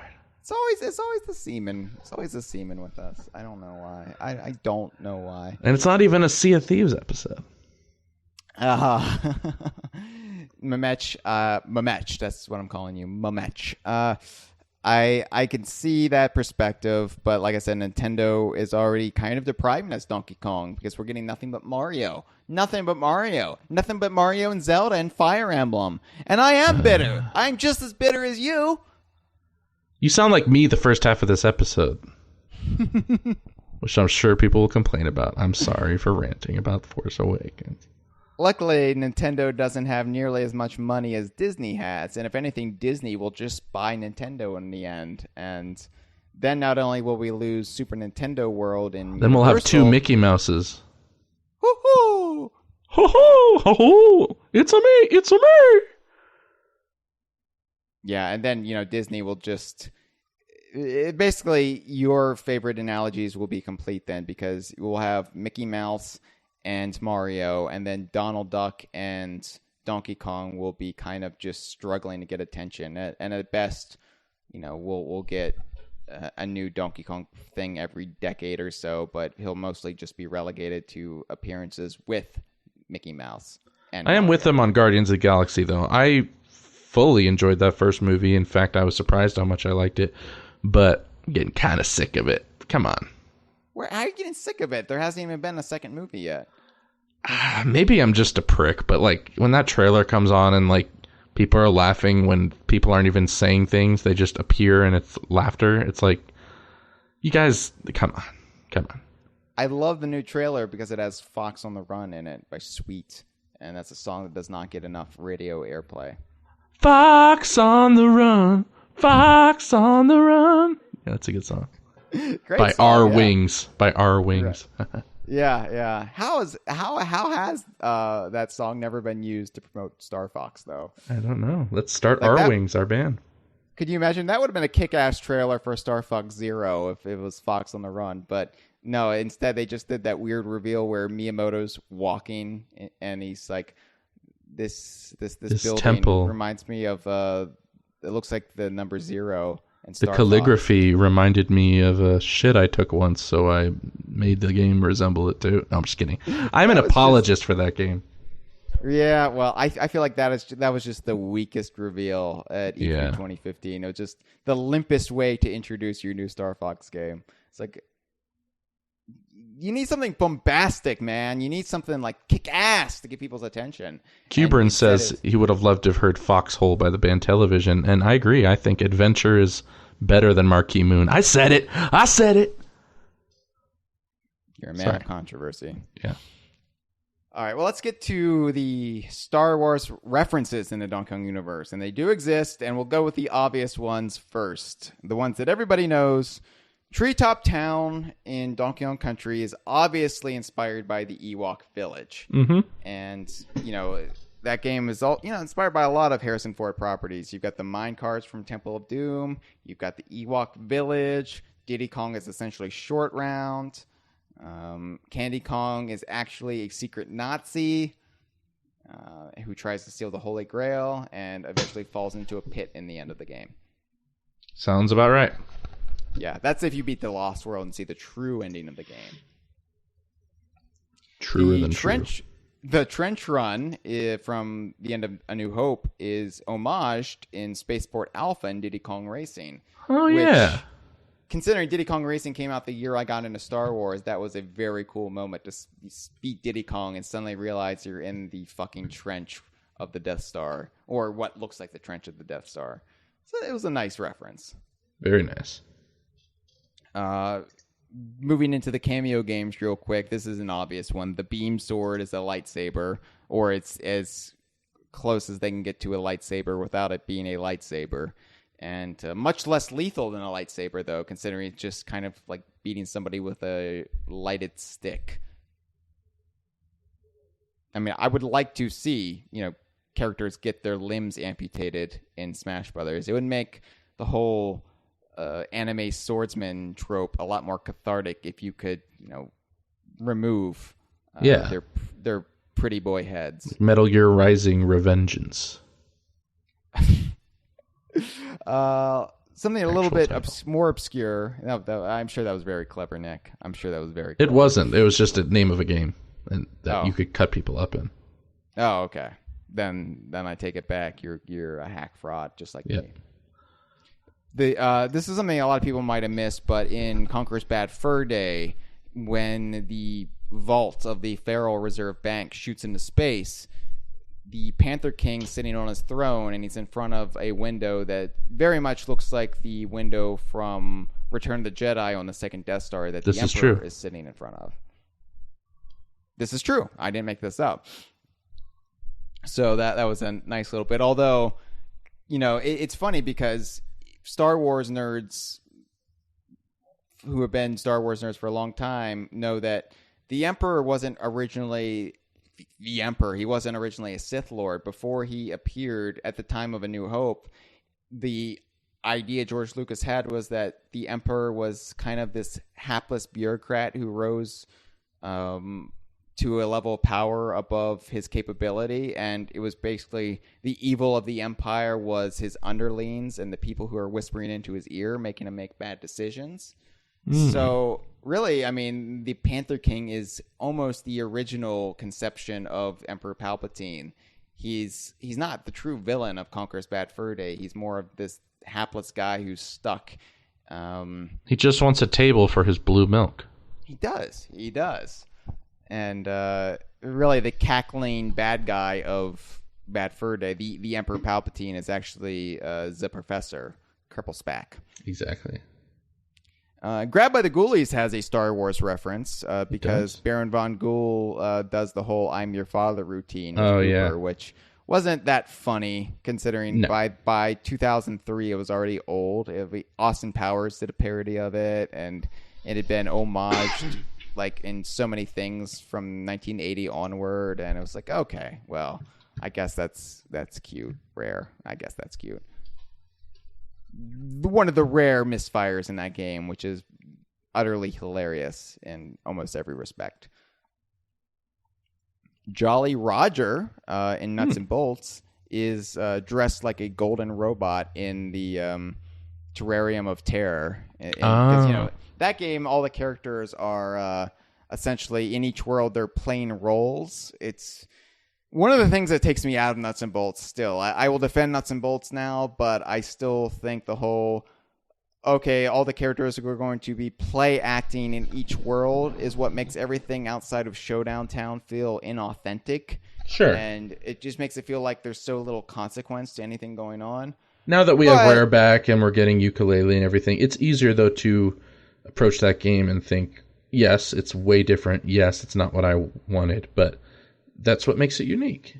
Yeah. I'm not shit-talking Nuts and Bolts on a JonTron type level here. I'm just saying one of my minor quibbles with that is it would have been cool to actually either spend time with the characters acting like the characters I know, or it would have been cool for them to introduce new characters to fill those roles. Yeah. But no, he's in the Terrarium of Terror, which is the sci-fi world. He's dressed like a golden robot, which you would think, not necessarily a reference to C-3PO, but considering it's Jolly Roger, and C-3PO is often, referred to as a gay robot, or something with gay undertones, then I think the implication is pretty clear. The implication. Nuts and Bolts is like if you made a a really great Star Wars movie that was a great movie, but somehow not a great Star Wars movie. I don't know what the example would be, but. Are you saying Rogue One? Was that what you're getting at? No, not really. I just repeatedly said I thought that was a great Star Wars movie. Okay, so you don't actually have an analogy to make. You're just I said I can't think of one. But that's what it would be like. I thought you were being cute and you were trying to hint towards. Yeah, that's my problem. I'm the boy who cried cute. I'm too cute too often that even when I'm ugly, you're just like, what's this cute thing before me? I'm sure we're missing some, but this last one is actually provided by our own Matt Corna. So, did you know, Nick, what? That Star Fox shares half of its name with Star Wars? Think about it. Carry the 5 divided by 2. I think you're right. I don't know if your fractions are correct, but yeah. Well, my fractions are bifurcated with the lightsabers, so at least they're cauterized fractions. Except in the cantina scene where there's blood. Buttface, his arm is just gushing blood for some reason. Yeah.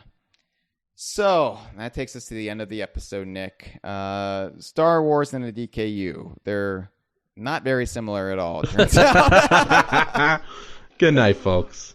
Suckers! We just wanted to talk about Star Wars. Oh, man. We knew if we marked it as a Oops All Tangents, no one would listen. But now we That's gotcha. right. You just wasted your Christmas. Happy fucking holidays! This has been a File 2 production. Que rico.